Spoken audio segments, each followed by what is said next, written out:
it's because I've been re-watching Sliders, but I've been thinking about the reality of traveling to alternate timelines. Stories like H. Beam Piper's Paratime series or The Doors of Eden by Adrian Tchaikovsky treat it as a great adventure, and while there is danger involved, everything sort of works out for the characters and their home timeline at the end.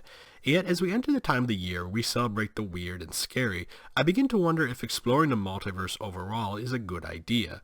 Our own history shows that violence, disease, oppression, and death follow in the wake of explorers. So what nightmares are waiting to be unleashed on our Earth by the next temporal pioneer who crosses the borders of reality? Hello everyone, I'm Matt Mitchridge, the Alternate Historian, and happy Halloween to all you ghouls out there. Let's spread the terror by discussing my top 5 reasons not to explore the multiverse. Before we begin, I'm assuming you know what a multiverse is, i.e. the name of the hypothetical and potentially infinite group of universes that is theorized by scientists and used by creators, whether they be online alternate historians publishing their stories for free, or the producer of a billion-dollar cinematic universe. So I won't go into the nitty-gritty of describing what a multiverse is, how it could exist, or how you could even travel to another timeline. Perhaps I will go into more detail in a future video, but if you need more information, check out the links below. Now with that said, number 5, alternate physics and you. The pop culture multiverse is not the same multiverse that the scientists talk about. Rather than timelines where the changes to history are based on human choice, they are more likely places where the physical laws of the universe are different from our own universe. And if the physical laws are different, you will probably die if you visit that timeline. During an episode of Star Talk, Neil deGrasse Tyson explained how the forces that bond the molecules and atoms in your body rely on the laws of physics working as they normally do. Thus, if you visit a timeline where different rules apply, you will simply cease to exist as the bonds that hold together your body's atoms break down. Other scientists have backed up Tyson, including Sir Martin Rees, who described a potential universe where gravity is so strong that your atoms would not be able to form into anything as complex as a molecule. Admittedly, this theory is not very exciting, which is probably why it doesn't show up that often in fiction, and thus the multiverse's true nature doesn't trickle down to the masses. Frankly, the most prominent creator I can think of who takes this idea into account is comic book YouTuber Linkara, whose reviews include an overarching storyline where the character Linkara interacts with people from different timelines. Because of the different rules that apply to these timelines, people and beings who enter our reality can lose their physical body or have other weird things happen. So kudos to Linkara for this sort of scientifically accurate take on the multiverse. So if you don't want to turn into soup, I recommend sending in a robotic probe. They can check to make sure all the laws of physics are working as they should be. Number 4, alternate diseases. Living through 2020 and beyond has taught, well, most of us to take the threat of viral diseases seriously. If you're going to visit alternate timelines, this threat remains ever present. For example, our history shows us what happens when a population that has no experience with certain diseases is contacted by a population that does. Stories like S.M. Sterling's Conquistador shows that we can spread deadly diseases to unexpected timelines, which would potentially put the deaths of millions on your conscience. Granted, if you're the type of a-hole who sees themselves as next Columbus, then there isn't much I can say to get you to care. Except what if you catch a disease that evolved on an alternate timeline and brought it to your timeline? An infinite multiverse can mean any number of Earths where unique diseases evolved. Consider Jared Kavanaugh's Walking Through Dreams, where a lucky mutation in a local yam leads to a dramatic change to Aboriginal civilization in Australia. One where new contagious diseases develop, which the local population eventually gains a sort of immunity to, but when Europeans arrive, they do not share this immunity. Ultimately, these diseases are spread outside of Australia and infect the entire world in an event not dissimilar to the Black Death. A cross-time traveler could potentially bring to their home timeline the next COVID-19, or even the cause of the zombie apocalypse. Now, admittedly, the risk of doing this depends a lot on the method of cross-time travel, but imagine being patient 0 of a deadly disease. History tells us that Mary Mallon, aka Typhoid Mary, spent 30 years of her life forcibly quarantined because she was an asymptomatic carrier of typhoid. So if you're not careful, you might find yourself exiled to a timeline you really don't want to stay in. So don't become a zombie Steve. Make sure you're vaccinated and only work with those cross-time travel organizations that follow the proper quarantining procedures. Number 3, Crosstime Invaders. The Draca, the Terran Empire, or actual efficient Nazis, the threat of interdimensional conquerors is ever present in the fictional multiverse. Honestly, the invaders don't even need to be human. They can be like the monsters from Stranger Things, the intelligent raptors from Taylor Anderson's Destroyer Men series, or other Lovecraftian horrors scratching at the doors of reality. And invaders from another timeline are a real threat. Human history shows that when an advanced culture comes in contact with a less advanced culture, the more advanced culture will likely subjugate the other. This is why scientists like Stephen Hawking have warned us that first contact with an intelligent alien species may not turn out well for us. Thus, if we were to stumble on a more advanced human civilization from an alternate timeline, they might want to add a new Earth to their empire. Of course, you might ask, why would they even bother invading our Earth? Well, maybe they are desperate for resources, having used up theirs years ago. They could also be in competition with a rival Earth to grab as much of the multiverse as possible, similar to the scramble for Africa in our timeline. They could even have some ideological or religious reason to invade in order to spread their beliefs to the savages of our timeline. Granted, maybe we could even halt their invasion. For example, maybe the devices the enemy uses to travel to our Earth can only be used at a specific location, which allows us to concentrate our forces. But if the invaders manage to break through, would our governments resort to using weapons of mass destruction? Would we win the first multiverse war only to leave our own Earth irreparably damaged? Would we start eyeing other Earths and dismiss the inhabitants there as not being worthy of it? What would we become? So when traveling to an unfamiliar and potentially dangerous timeline, don't advertise that you aren't from around here.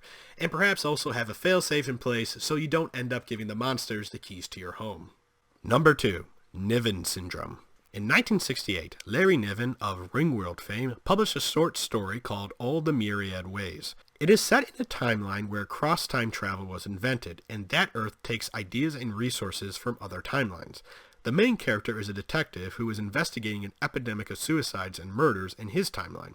At the end, the detective realizes, and spoiler alert for a 50-plus-year-old story, that the existence of an infinite multiverse means that all possible choices you might make are actually made in other timelines, which means free will is meaningless.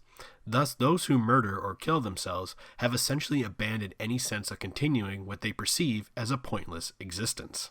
But that's just a story. People really wouldn't act that way if the multiverse was real, right? Assuming there are countless copies of you, then it doesn't matter what dangerous or destructive choice you make because it's plausible there will be a timeline where you are alive and healthy. Sort of like how Rowan Hooper described the idea of quantum Russian roulette in his 2014 article for New Scientist. Essentially, if you put a gun whose firing is controlled by something with a quantum property, as in it has two possible states when measured, you have a 50-50 chance of not blowing your head off. But if the multiverse is real, there's at least one timeline out there where no matter how often you pull the trigger, the gun never fires. And there should also be plenty of timelines where you never pick up the gun in the first place. And since there are so many of you out there, many who could be subjectively better off than you, what could that do to your mind? As Stephen W. White, author of Outrageous Fortunes, a novel of alternate histories, once said, "If there are countless versions of you in which you are rich, royalty, president, poor, imprisoned, quadriplegic, and dead, what's the point? They are just as real as you are, so why bother sweating over a tough decision? Why bother doing the right thing? In other words, once you really get your head around the multiverse, you become a nihilist." Or as Clay Ferris-Naff said in his 2017 article for HuffPost titled The Dangers of Believing in Parallel Worlds, "If we come to believe that choices do not matter, that any action is matched by its opposite somewhere, we risk losing our capacity for moral reasoning." Thus, the confirmed existence of the multiverse could lead to a mass psychological disorder which compels people to kill others or themselves, which I am referring to as Niven Syndrome. Of course, I've heard Niven wasn't much of a fan of alternate history, but nevertheless, he did come up with a pretty frightening scenario. Enough so that I want to take a moment to say, even in the infinite multiverse, human life has value. In fact, even if there are alternate versions of you, it's unlikely you would ever truly know their fate. Plus, the ones you think are more successful may even find your life to be better from their point of view, i.e. the grass is always greener on the other side. More importantly, while some of the characters in All the Myriad Ways might have felt their life was meaningless, perhaps the people they left behind would disagree.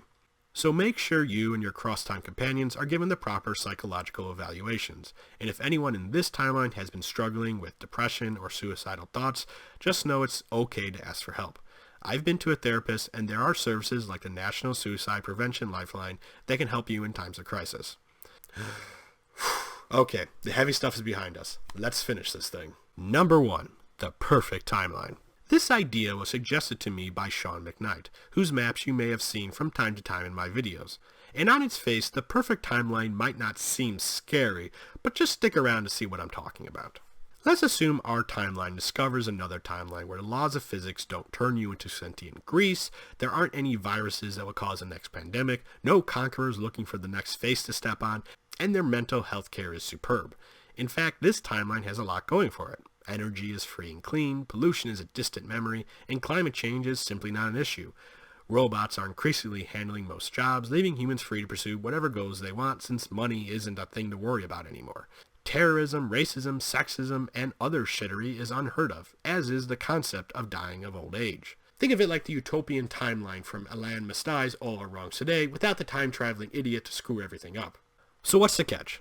What nightmare is waiting for anyone who travels through this realm? Well, believe it or not, there isn't any. This is just a timeline that is more advanced than us, both technologically and perhaps socially. Of course, there are aspects of it that don't sit well with everyone. This timeline's flexibility when it comes to sexual orientation and gender enrages your average TERF, and the local versions of Christianity, Islam, and other faiths are considered heretical to our timeline zealots. But in general, it seems better than ours in many ways. In fact, they even have no issues in accepting refugees from our timeline, because they think of it as a craptastic dystopia. Of course they, let's call them Earth 2, are polite about it, but with their forecast predicting our impending doom and the unwillingness of our leaders to listen to them or accept any technology from Earth 2 that doesn't go boom, drastic actions are called for. Thus they encourage people who haven't committed any terrible crimes and are up to date on their vaccinations, no anti-vaxxers allowed, to cross the temporal sea and settle on Earth 2 in hopes of saving as many of us as they can. Besides, they have room thanks to the planets they have started terraforming.